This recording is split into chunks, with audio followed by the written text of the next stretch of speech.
그러면 면역력을 이제 올려야 되는데 어떻게 하면 올릴 수 있을까요?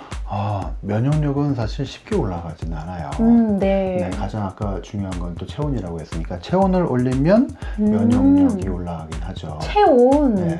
우리가 약이나 어떤 식품을 먹는다고 해서 면역력이 갑자기 하늘날 그냥 뚝딱 다음날 일어나면 확 올라가는 거, 사실 이런 게 좀 어려운데요. 그쵸. 네, 그래서 운동을 하듯이 꾸준히 해주는 것이 면역력이 올라가는데, 우리가 운동을 하는 것도 가장 좋은 방법이에요.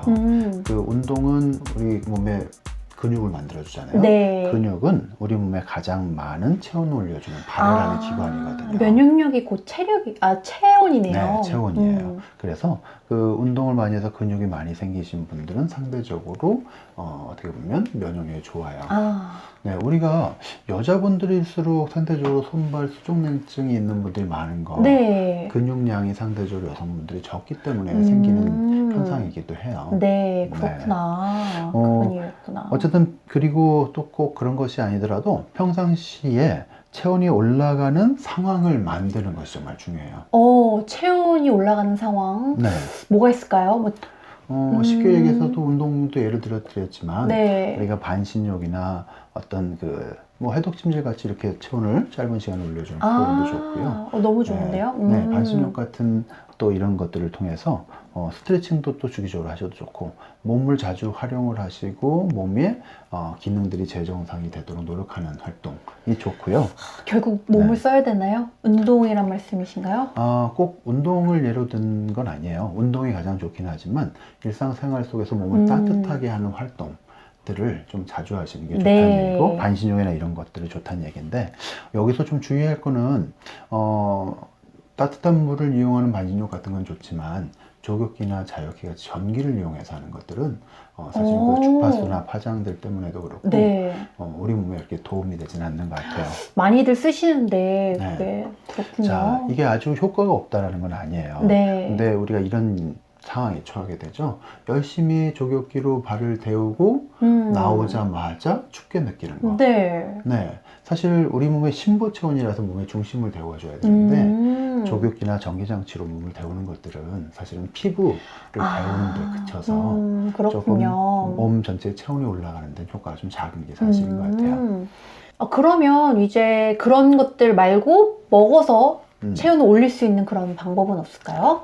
음식? 사실은 좋은 음식들, 체온 올리는 음식들 많죠. 우리가 쉽게 바로 알 수 있는 마늘이나 생강 같은 거 먹기는 좀 고약스러울 수도 있지만 요리에 잘 활용을 한다면 그것만큼 체온을 올리는데 도움이 되는 또 식품도 없어요.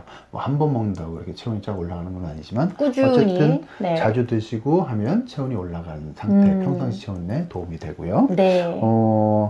단호박이라든가 부추도 굉장히 체온 올리는 데 도움이 되고요. 견과류 중에서는 호두나 밤도 체온 올리는 식품으로 잘 알려져 있죠. 저는 몰랐네요. 알려져 있군요. 칼로리가 견과류들은 높다 보니까 너무 많이 드시면 체온도 올라가지만 몸무게도 올라간답니다. 그러니까요. 어렵네요. 사는 게 어려워요. 세상은 그런 거예요. 네, 그렇습니다. 그러면 평상시에 체온을 많이 올리도록 체온 올리는 좋은 음식이나 체온을 올리는 데 노력하는 것도 중요하지만요. 체온이 떨어지지 않게 노력하는 생활 습관도 중요한 것 같아요. 떨어지지 않게? 떨어지지 않게 하는 습관이 뭐가 있을까요? 가장 쉽게 생각하면 찬 음료수 먹지 않기. 아이스 커피, 냉장고에 있는 음료수, 얼음 담긴 물, 이렇게 마시는 즉시 내 몸에 물 차게 만들어주는 그 음료수 같은 것들을 좀 덜 드시는 거, 차게 드시는 거를 덜 하시는 것만으로도 굉장히 도움이 되고요. 그게 진짜 너무... 찬 음료 먹지 않는 것만큼이나 또 중요한 것이요. 체온이 떨어지지 않도록 노력하는 방법 중에 하나가 몸을 너무 많이 노출시키지 않는 것도 들 수 있겠어요. 좀 구시대적인 얘기인지 모르겠으나 배를 많이 드러내는 옷 같은 거를 좀 덜 입는 것도 방법이겠죠. 그렇죠. 요새 크롭티라고 하는데 배를 드러내는 게 좋아 보일 수는 있겠지만 어쨌든 드러난 부분은 상대적으로 체온에 영향을 주는 상태가 되고, 그렇게 되면 그 장기 속에 소화기나 또 우리 대장 기능들이 좀 떨어지는 것도 또 연상이 될 수 있기 때문에 사실 우리 몸을 항상 두꺼운 옷들로 따뜻하게 유지해 주는 것만으로도 네, 체온을 유지하는 노력이 될 것 같아요. 그렇군요. 네. 그럼 뭐 여름 대비해서 운동하지 않아도 되겠습니다. 여러분 배 가리십시오.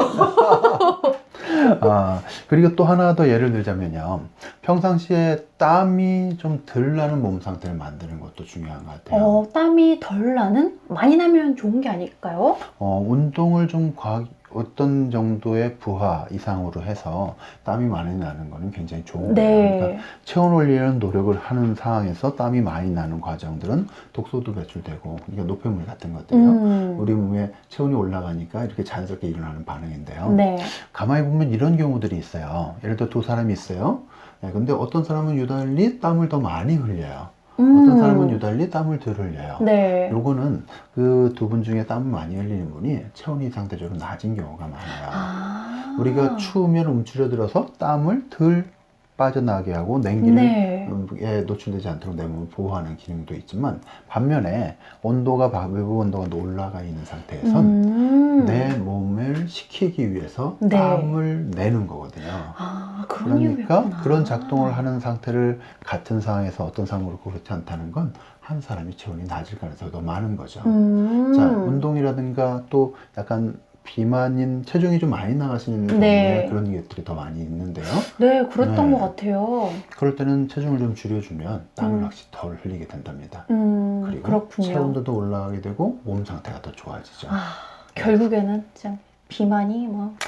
제가 해야 될 일이에요. 같이 한번 컨텐츠 해서 이제 이 선생님 다이어트 컨텐츠 한번 가도록 하겠습니다. 제 다이어트가 또 다음에 예정이 된 건가요? 네. 사실 다이어트를 위해서 살 찌웠답니다. 정말요? 몇 년 전부터 준비하신 거예요? 네, 20년 정도 됐어요. 준비하는 데만 20년. 20년 장기 준비한 것을 네, 한 몇 개월 안에 빼보이는. 네. 큰일 났네요. 기대해 주십시오. 어떡하지? 네. 그래요. 또 이렇게 저희 어디까지 왔죠? 어디까지 왔는지도 모르겠어요. 대본이 있답니다. 자, 쭉쭉 올려야 되나요? 참. 네. 우리 백 선생님께도 한번 여쭤볼게요. 평상시 건강관리법이 있지 않으세요? 네, 건강관리법. 딱히 거창하게 하고 있는 건 없었던 것 같아요. 그동안은 젊었으니까 제가 믿고 그랬던 것 같은데, 이제는 조금씩 달라지는 것을 느끼면서, 제가 했던 거는, 밀가루 안 먹기, 또 뭐 살아있는 음식 먹기, 뭐 채식 이런 거 했었던 것 같아요. 근데 요새는 이제 야식 끊을 수가 없어가지고 너무 힘드네요. 그 살아있는 음식이 살아있는 생선 그대로 먹기 뭐 이런 건 아니었던 거죠? 네, 그런 건 아니었고 뭐 야채 이제 날것으로 먹기 뭐 이런 맞아요. 거. 네네. 사실은 이렇게 살아있는 좋은 음식들을 먹는 것도 굉장히 중요한 키인 것 같아요. 맞네요. 그 다른 어떤 건강관리 방법 같은 것들은 없으세요? 그냥 뭐 먹는 거 요새는 이제 건강 프로에 정보가 참 많잖아요. 뭐 유산균 항상 중요하다고 말을 하는데, 저는 이제 부모님께서 건강에 관심이 많으시다 보니까 집에 이것저것 많아요. 굴러다니는 것들이 많아요. 유산균 잘 주워 먹고 있고요. 부모님 찬스를 잘 쓰신다는 얘기가 아니에요. 좋더라고요. 네, 이 선생님도 뭐 관리하시는 방법이 따로 있으실까요? 저는 비타민C를 좀 많이 자주 먹어요. 비타민C, 비타민C도 참 중요하죠. 네, 비타민C는 싸면서도 굉장히 효과적인, 우선 비타민C의 기능 중에 가장 큰 것은 항산화 기능과 그 다음에 그러니까 노화를 예방해주는 거죠. 또 다른 것은 스트레스를 이겨내는 힘을 준다는 거예요. 사실 비타민C가 우리 인류가 예전엔 우리 몸에서 스스로 생성했다는 거 아세요? 아니요, 처음 들어봤어요. 지금도 동물들은 비타민C를 몸에 생성을 해요. 그래서 굳이 비타민C를 별도로 섭취하지 않아도 스트레스를 이겨내는 힘들을 갖고 있는데, 어떻게 보면 정착하는 삶을 살게 돼서 그랬을까요? 비타민C를 우리 몸에 생성하지 못하게 된 거예요.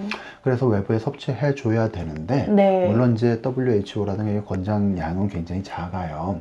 그렇지만 비타민C는 좀 과다하게 먹어도 괜찮은 것 같아요. 또 밖으로 배출된다고 얘기를 들었는데 쉽게 배출이 되고 몸에 많이 먹어도 흡수돼서 이용되는 양이 그렇게 많지 않으니까 저 같은 경우에는 한 번 먹을 때 그 1000ml짜리 알 2알로 해서 2000ml씩 많이 먹으면 하루에 60mg 정도를 먹습니다.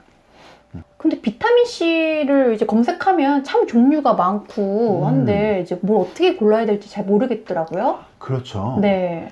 지금 근데 우리 백 선생님이 얘기하는 비타민C의 종류와 일반적으로 학계에서 알려진 비타민C 종류 좀 생각이 달라요. 그런가요? 무슨 얘기냐면 비타민C를 많이 파는 그 여러 가지 종류, 뭐 어떤 회사의 비타민C, 어떤 회사의 비타민C, 뭐 이런 걸 얘기하는 것도 있지만 비타민C는 대략 한 10가지 이하로 어떻게 좀 나뉘는 것들이 있어요. 그렇게 많나요? 네, 우선은 아스코르빈산이라고 하는 그 가장 중요한 비타민C 원료가 되는 합성 비타민, 그걸 일반 비타민이라고 해요. 예를 들어 뭐 땡땡 은단에서 만든 뭐 비타민C 이런 것들 싸면서 좋은 비타민C 있잖아요. 그런 것들이 가장 많이 나와 있고요.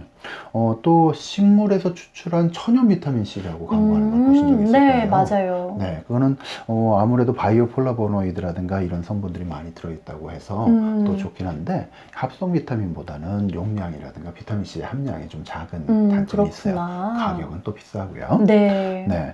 그리고 비타민C는 산성 성분을 갖다 보니까 먹다 보면 속이 좀 쓰리잖아요. 이런 속쓰림을 좀 줄여주기 위해서 얘를 중성화시킨 비타민인 버퍼드 비타민이라는 것도 있고요. 그리고 비타민C가 천천히 녹게 만들어서 이용률을 좋게 만든 서방형 비타민이 있어요. 그리고 또 비타민C의 지방 성분으로 감싸서 이게 천천히 녹게 하고 흡수율과 이용률을 개선하기 위해서 특별히 만들어진 리포솜 비타민이라는 것들이 있어요. 요건 닥터 캡슐이라고 이렇게 캡슐로 유산균을 싸놨어요 라고 하는 걸 연상하시면 될 것 같아요.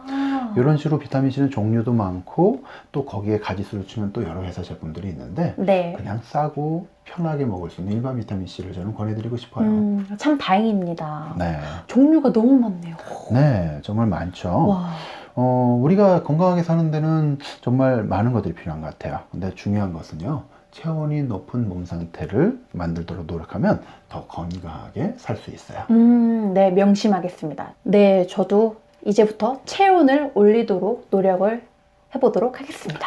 예, 같이 더 노력해요. 네. 아유, 이렇게 또 시간이 지나갔는데요. 네, 이 선생님은 이제 이 채널을 어떤 식으로 만들고 싶으세요? 우리 건강 정보는 사실 세상에 너무나 많이 퍼져 있잖아요. 저는 좀 재밌고 너무 무겁지 않게 가볍고 유익한 그런 건강 정보. 그런 딱입니다. 건강 정보 채널을 만들고 싶어요. 같이 만들어 가보도록 하겠습니다. 좋아요. 같이 만들어 가요. 유익하셨다면 좋아요와 구독, 알람 설정까지 부탁드립니다. 부탁. 자, 오늘은 여기까지입니다. 오늘도 건강한 하루 되세요. 감사합니다.